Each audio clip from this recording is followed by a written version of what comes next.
Hello and welcome everyone to the second edition of the Pokerfuse podcast. Here from the Polar Vortex in Chicago, I am Mike Gentili along with my co-host, Nick Jones. Nick, how you doing today?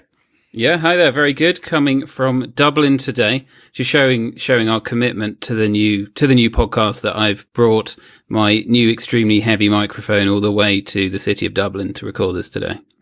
And our global exposure and coverage. Yes. So hopefully this week we'll be reaching a few more people. We had an amazing response from our first episode. That was awesome. We've since got the podcast in a few more distribution channels. It's in the big iTunes store, which I believe a few people use. And I think that will filter down into a lot of the other podcast apps. So hopefully now your app of choice, if you search on that, you'll find the Pokerfuse podcast. Yes, and if anyone out there finds that it is not available in their distribution channel of choice, please do let us know. You can send an email to podcast@pokerfuse.com or tweet at either of us. I am Spooky Bugs on Twitter, and Nick, you are... Yes, I am Poker Pro Jones. Poker Pro Jones, okay.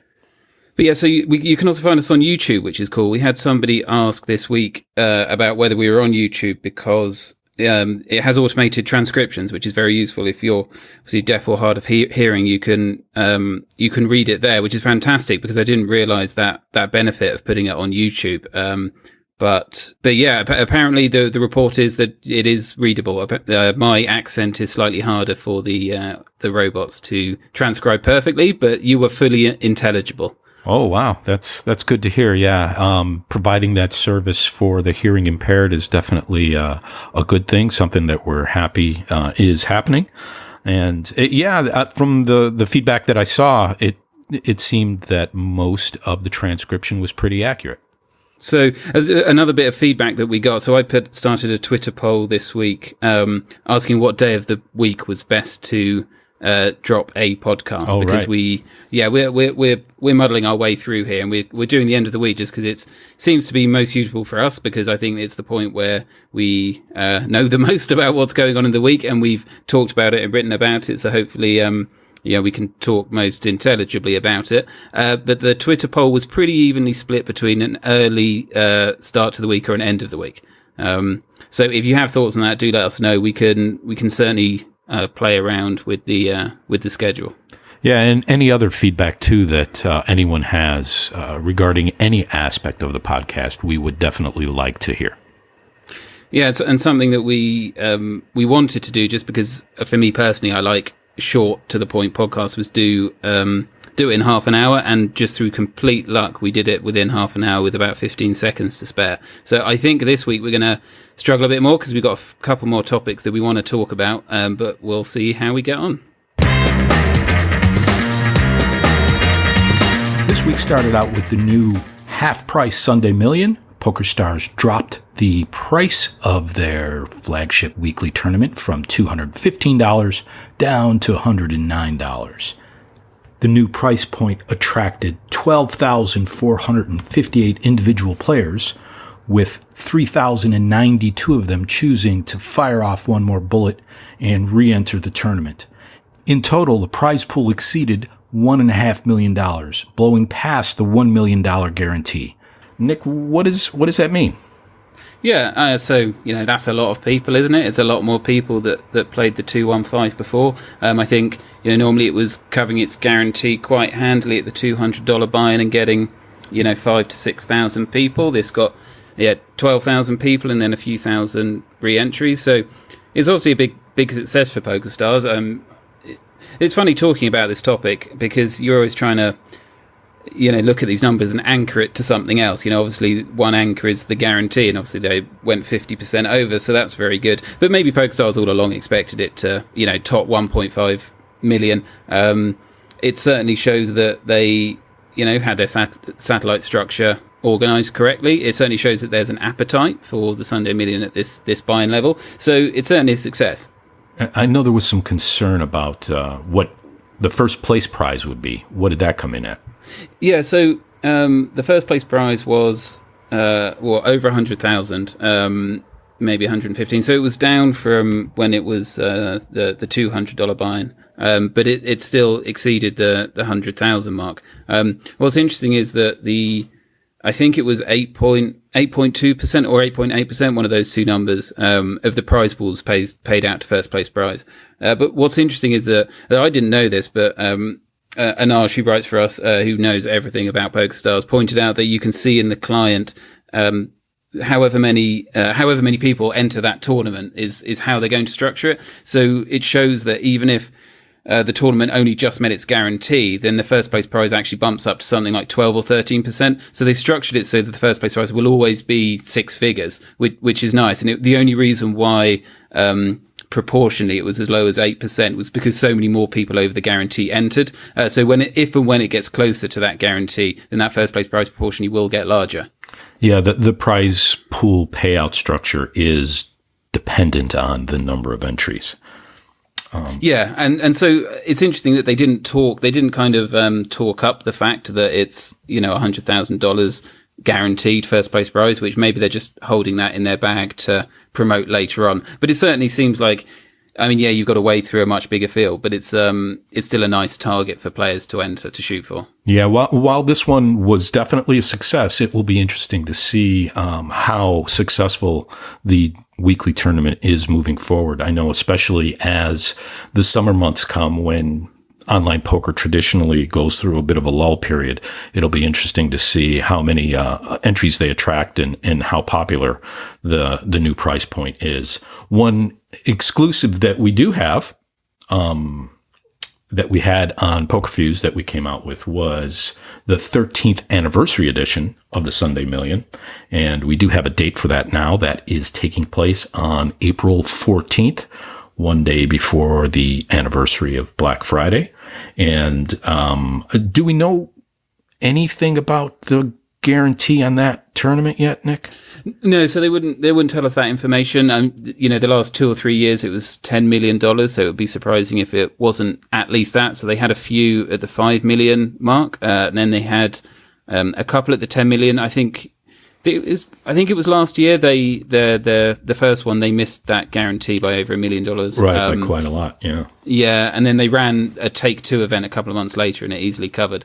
So again, that kind of goes back to what we were saying right at the start, that often if you miss a guarantee, it just comes down to how poorly judged it was in terms of kind of satellite structure and build up to it, rather than whether there's an appetite for that tournament. Because obviously they ran it 2 months later. They use that marketing to great effect, like maybe there'll be another huge overlay and there's all this value, and of course that then attracts lots of people and usually cover. So yeah, so obviously presumably it's going to be the 109 buy-in level. If it is $10 million guaranteed, that's 100,000 people that they need to get in seats. So it'll certainly be interesting to see what they target for that and how they manage to fill it.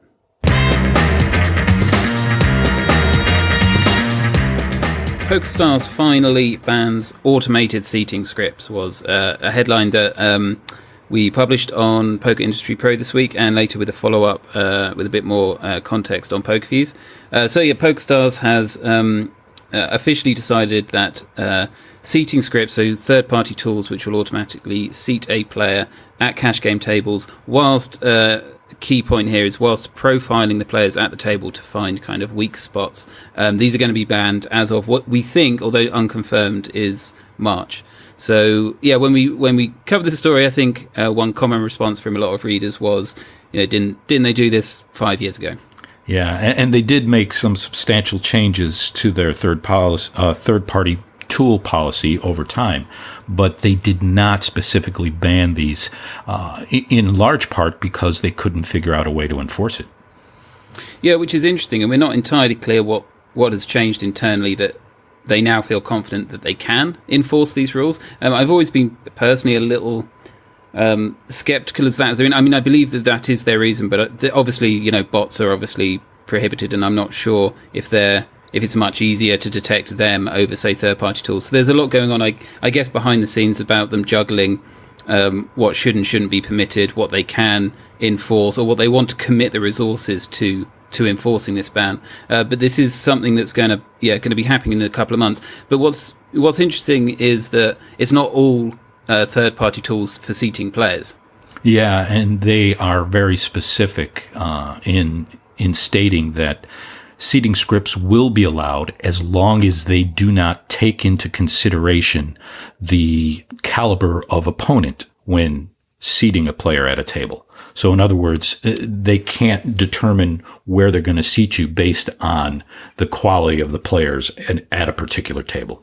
And which is obviously, it's a very nuanced point that from an automated perspective, PokerStars is not going to be able to detect whether a piece of software is going to be taking that kind of thing into account. So it basically comes down to whether, in my mind, them committing the resources to policing this, to looking at the tools that want to get kind of third-party tool accreditation or approval, and checking that they, abide by these rules. And they've had these fairly nuanced rules before. I think 3 or 4 years ago, one set of rules regarding HUDs was that you couldn't have HUDs that dynamically change based on the game state or something, or you could have automatic color coding of opponents, but not things that took into account multi-street decisions, or some very, very nuanced things that the PokerStars, where they wanted to draw the line. This particular decision is interesting because they had been experimenting with something they call Seat Me, which is an automated way of assigning a table and a seat to a player once they choose the game that they want to play, the stakes, and the buy-in. How do you think that this decision is going to impact that? It would seem that they wouldn't need to ban seating scripts if they were going to roll out Seat Me across all of their markets. Yeah, it's a bit surprising because the whole industry seems to be moving to a point where they want to remove the list of tables in a lobby entirely. And that includes new sites, it includes old sites, it includes PokerStars itself. So we go back as far as Unibet launching their client. I think we're coming up to 5 years ago. That was I think the first, maybe them, and along with potentially Bodog, where there is just simply no list of tables in the lobby. You choose what stakes you want to play, you choose how many tables you want to play, and you hit a button and it sits you in these seats. That has since been adopted in MPN's new poker client. It's been adopted. Certainly, so in PokerStars itself, every new kind of game variant they have launched recently, all the ones throughout 2018, Unfold and Split Hold'em and currently 6+ Hold'em, they're all done through this Easy Seek system. And then they have taken that and they've applied it to cash games in all new markets they've launched in. So in the European segregated markets, so Spain and France, in Italy, in India, where they launched a year ago. These are all kind of mandatory Seat Me. They have no list of tables whatsoever. And they always said last year that after these market trials, it would come to the .com market. And we kind of expected it, honestly, to launch in the first quarter of this year. The fact that they have implemented this decision now, and we asked them directly what this meant for Seat Me, and they did give us a statement which didn't really clear up things anymore. Yeah, and just to reiterate, Nick, the intent of banning these seating scripts and introducing functionality of something like Seat Me that automatically puts players at a table without allowing them to choose is what exactly? What's the point of this? Yeah, so it's the term used now is predatory behavior, I think. So it's to stop professional players kind of stalking, I suppose, or following around players that they feel are weak. It's to try and stop the experience of a new player, sitting at a table and it instantly filling up with, some nameless regs who are playing 23 other tables. So it's to try and foster an environment where, players just want to sit and play, and it's not a game of hunting out weaker spots and sitting to their left. Yeah, and the question is, will it be effective in doing that? I had a chance this week to speak with the lead developer over at Need for Seat, which is one of the leading seating script providers that is working with PokerStars to make sure that they follow the new regulations as they come out. And what they told me is, over their experience of providing seating scripts, they've noticed that when a room bans these scripts, you don't all of a sudden see high-volume players playing more high-volume players. or more recreational players just flooding to these tables. So he's a bit skeptical on the benefits and the effect that such revisions to the policy will have. Yeah, we don't know why it's I mean, I think PokerStars had Seat Me in, I think it launched in Spain first 2.5 years ago, I want to say. So they have been, there's lots of things. It's not simply just changing it to one big button. You have to do quite a lot of things behind the scenes about maintaining global wait lists, when to rebalance tables, how to stop people basically, exiting a table immediately and hitting that button again to sit at a better table. So you have to have some policy to prevent table hopping. So there's definitely parameters that need to be tweaked there before you do a huge global rollout to the world's largest online poker room. But it surprises me after this period of time that they're not ready to do that. So it does suggest that they might be seeing some behaviors which are obviously negative. I would also say that this change has very broad support across the online poker communities. I think even professional players, and back when I was a professional poker player, I used to table select was my number one skill. Like, I put a lot of time into it. It is very profitable. But I think even players realize that the game becomes, a management sim almost of jumping around tables rather than playing poker and outplaying your opponents. So this has broad support. Run It Once Poker is going to have it when they launch their new client. The industry is very much moving that direction. So it's fascinating to see that PokerStars might be, and this is not confirmed, but might be planning not to launch this in the near future in the global market. And when do we expect that this new policy is going to come into effect? Right. So we, when we reached out to PokerStars for a statement, they wouldn't say when it was coming into effect other than in the near future. The report first came from the Russian poker community that heard through third-party software developers that they'd been informed that these changes were going to come. And that email purportedly says that they're going to come into effect on March 1st. There are also other stipulations in these rules about how software can't randomize the time it takes to click action buttons and a few other fairly nuanced things. So these will apparently come into effect in just over 1 month's time. So I'm sure before then we'll probably hear more details and more specifics about when that's going to launch. So we're in January now, which means we're going to have all the regulated data from the markets around the world. And obviously one that we track pretty closely is the revenue figures released by the New Jersey Division of Gaming Enforcement.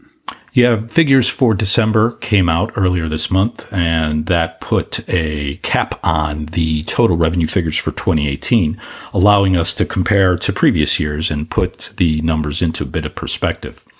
I'm going to guess here that online casino did really well and online poker declined year over year. That has been the trend. So in 2018, online poker generated $21.4 million, while online casinos generated $277 million, or 13 times what online poker brought in.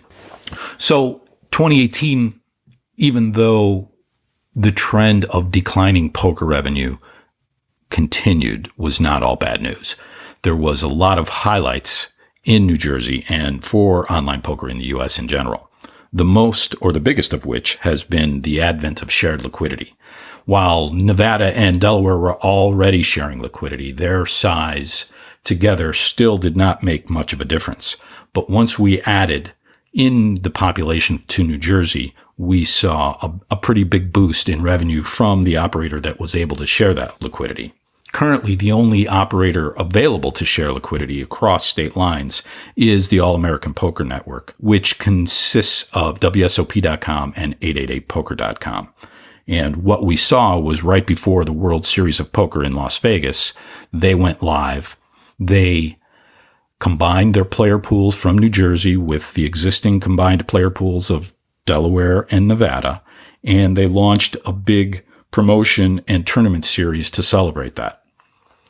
What resulted was, while their competition, Party Poker and PokerStars, continued to decline in revenue figures in New Jersey, WSOP.com and 888.com saw their revenue figures go up, something that we haven't seen in the market since, I believe it was 2016 when PokerStars first came in. But their gains was not enough to offset the declines at other operators. It was not. So the other operators were still seeing significant declines. And while the increases that we saw for the All-American Poker Network were definitely significant, the declines that continued were a drag on the total amount of revenue produced in the state.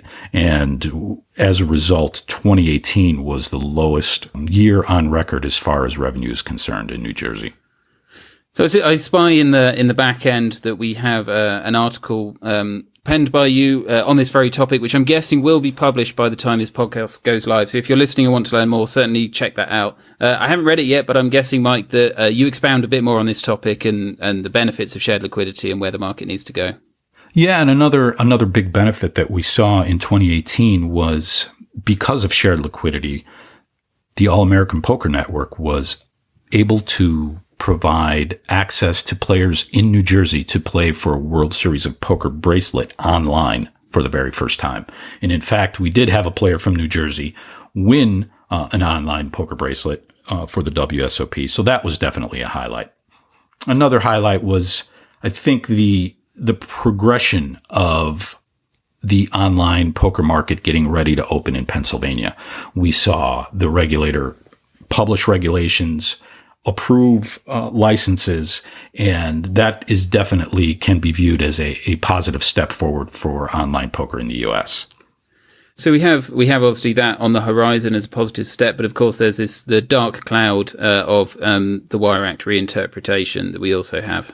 Yeah, as we discussed last week, the Department of Justice reinterpreted the 1961 Wire Act to say that it includes online gaming or gaming that happens over the internet, which, by the way, was not really a thing for the general public in 1961. I'm not even sure if it was a thing for anybody at that point. I'd have to look up the exact date. I don't think the internet existed. No? Okay. All right. Then we'll go with that. The internet did not exist. So what they said with the Wire Act, in case you didn't catch our episode from last week, is that any gaming that crosses state lines is prohibited. That puts a bullseye on online poker. As we just talked about, all the benefits that we saw in 2018 came from shared liquidity. That shared liquidity happens across state lines. So if this is a signal of things to come for 2019, then perhaps a lot of the gains that online poker picked up in the U.S. during last year may be lost. Earlier this week, we saw 888 get approved to offer online poker in the country of Portugal, and we're expecting that they will then be able to combine their player pool with their operations in Spain. It will be a first for 888, who has not joined the shared liquidity bandwagon in Europe yet. Nick, what's the ramifications of 888 getting this license, and how do we see that playing out? Yeah, so it's a first for 888, and it's only the second for the market. Incredibly, this market has been open for, I think the first license was issued like 2.5 years ago. 2 years ago, PokerStars received their license to offer online poker in Portugal, and it's taken all this time, 2 years later, for the second one to be issued. The path of regulation in Portugal has been absolutely incredible, and not incredible in a good way. I can't say I know really what's happening behind closed doors of the regulators and the testing bodies, but I've never, in my 10-year history of writing about this industry, seen such a slow rollout of licenses. I mean, it's not a market in huge demand, so I don't think there are dozens of online poker companies looking to go live, and we know that some pulled their license applications early on, but it's just been agonizingly slow for licenses to be distributed, making predicting how this market would unfold almost impossible. So 888 was approved this week for casino games and poker. They launched casino games. They're already live. They are working to launch their online poker games. They will be competing directly with PokerStars, and we expect them obviously to be sharing liquidity with their Spanish online poker network, which they've been running for a few years now. So one thing that we see with PokerStars in their shared player pool from Portugal is not all of their games are shared. They do exclude, I believe, cash games that are not Zoom. Is that right? Yeah, that's right. So obviously, when we talk about the segregated European player pool, that describes mostly Spain and France, and already the operators who have player pools across those two networks are PokerStars, Winamax, Party Poker, and iPokerskins as well are pooled across those networks. PokerStars is the only one of those who's also in Portugal, so they have a 3-country network. But when they brought their Portuguese player pool and connected it with the French-Spanish player pool, they took the unusual step of excluding their ring game traffic. So if you're a Portuguese player and you play on PokerStars, if you sit at a regular 6-max cash game table, you'll only play with other Portuguese players. But in the Zoom table, you'll play with Spanish and French and also international players who can also play on this network. And if you play any sit and goes, spin and goes, MTTs, you will also be on that much wider player pool. And the reason they did that is because bizarrely, the Portuguese regulation stipulated that the maximum rake that can be taken at a cash game table is 5%. And in the segregated European market, PokerStars rake is close to 6%. I think it's 5.75 for the microstakes, 6% on small to mid stakes. So they decided that they would make it 5% across the board at their Zoom tables, but the cash games they would keep separate, which is certainly an odd choice. I can understand that they didn't want to, shoulder the entire burden of dropping their rake that low. But the thing with 888 is it would be very surprising if they went that route, because they just don't have the player pool to be splitting it up like that. In Spain, they do have games running around the clock. They were the second largest network until Winamax came along. And then, of course, obviously they brought all their French players with them and they launched in Spain last year with a shared player pool. But they do have a Spanish network, but it's small. And obviously they'll be starting in Portugal on a complete cold start. They exited the market like 3 to 4 years ago, something like that. So I don't think they're going to have the luxury of segregating their player pool, which means that ultimately they will have to drop their rake. I think they do have 5% of their micro stakes, but it does go up to more like 5.5, I think, 5.75. So they will presumably drop it down to 5% so they can have one player pool, which interestingly might have an impact on what PokerStars does in the market, and they might rethink their position and how they split things up. Interesting. So while 888 does have a license in Portugal, they still need to get approval from the regulator in order to combine their player pool with their player pool in Spain.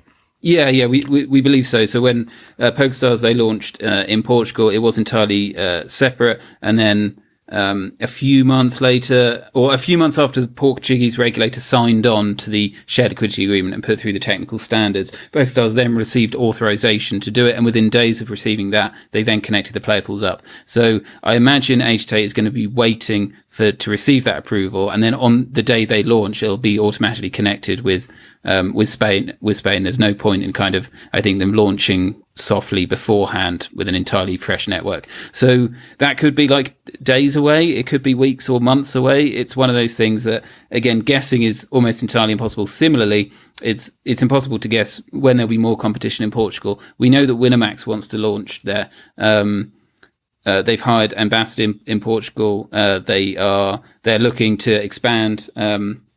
They're ready to launch in Italy as well if that ever comes on with shared liquidity. So we know Winamax's license is pending. We believe Party Poker's license is pending. There could even be Aconcagua Poker, which is launching in Spain soon. We believe they're interested in the Portuguese market. So there could be many more, but it could be literally years that we see more operators go live. So this is very much a wait and see.